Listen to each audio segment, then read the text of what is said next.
But mainly, so Tsongkhapa took these two rivers and combined them. Then in his version, the first one, as I said before, is the same, equanimity, the foundation.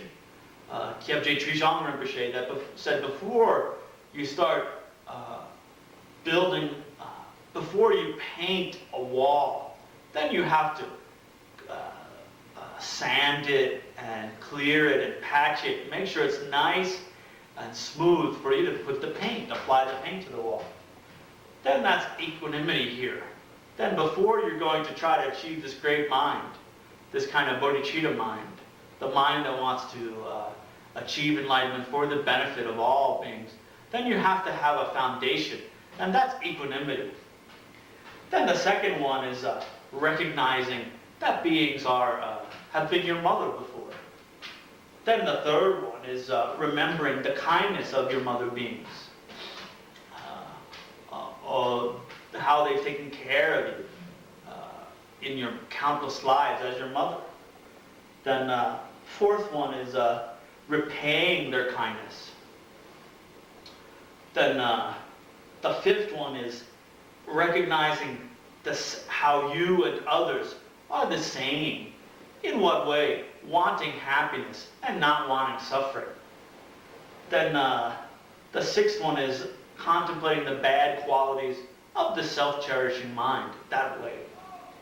Then the seventh one is good qualities of cherishing other beings, contemplating the good qualities. Then the eighth one is the taking practice. Then you start out with the taking practice. And then the ninth one is the giving practice. After you've taken away their non-virtue, their sufferings, their mental afflictions, then you give them virtue, your virtue. You give them happiness. You give them all good qualities. Then number 10 is that great intention, the Mahakaruna kind of compassion, the great wish that if nobody else is going to do it, then you're going to do it. Damn it, then that's a kind of great savior kind of mind. And then 11th is due to the result of those previous acts, then that's the actual bodhicitta in Tsongkhapa's method. Then the first river, the second river of instructions, the two rivers combined. The main point here is that this is not overnight work here. This is very hard work. Then it's very difficult. Your mind is habituated towards seeing people very clearly as enemies or friends or just somebody you don't really care much about. Then you have to spend, every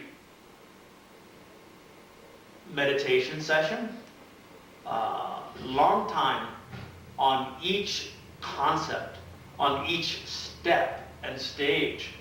Then you might start out with equanimity, which is the beginning, and that might last you months or years until you get it right. If that meditation object grows stale in your mind, then maybe try to go to the next level, or instead of equanimity, go to a different river and just think about how you and other beings are the same, as wanting happiness and not wanting suffering. Some kind of permutation of equanimity until you get that mind.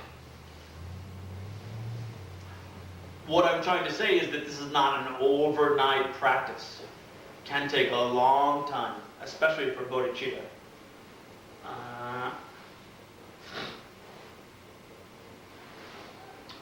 So the type of equanimity we're talking about here is immeasurable equanimity. Immeasurable equanimity. Why immeasurable equanimity? Then because numberless, limitless number of living beings are the objects for this equanimity. Then the number of living beings are countless. Then the kind of equanimity that seeks to see them all the same as you, all the same, is limitless, immeasurable. The field is immeasurable.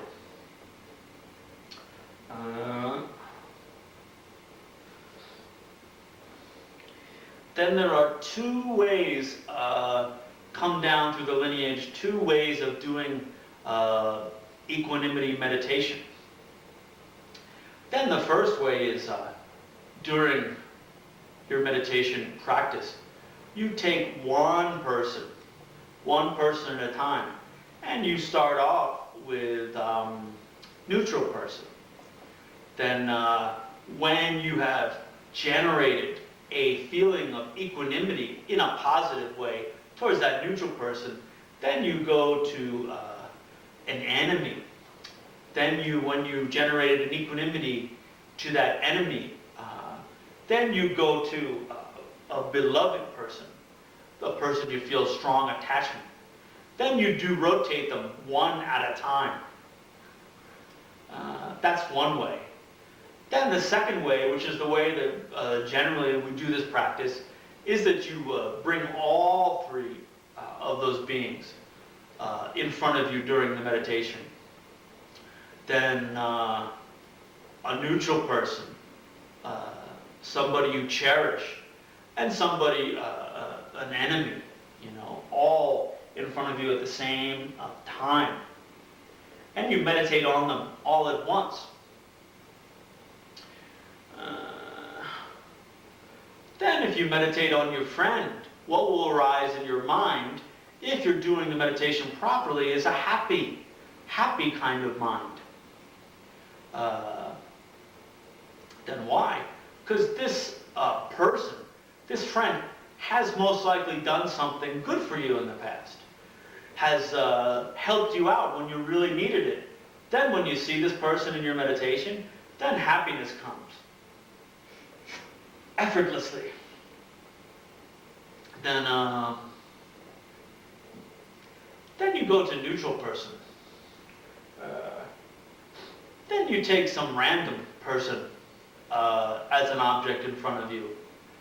Then if the meditation is going nicely and you're focusing nicely, then not much comes up. The type of mind that arises to this neutral person is an ignorant mind. Ignorant in this case to the fact that this person has been your mother countless times in the past. It's a mind of ignorance. You're working towards getting an equalness in mind through all these objects in the same way. Then the mind that arises, there's the main mind consciousness. The main mind consciousness sees all the objects, the three persons in front of you. Then the mental derivatives, or the mental functions, each according to focusing on a specific quality of those three persons in front of you, generates a certain mental affliction, emotion. Then like for the friend, the main mind just focuses on the general quality, generally on the object.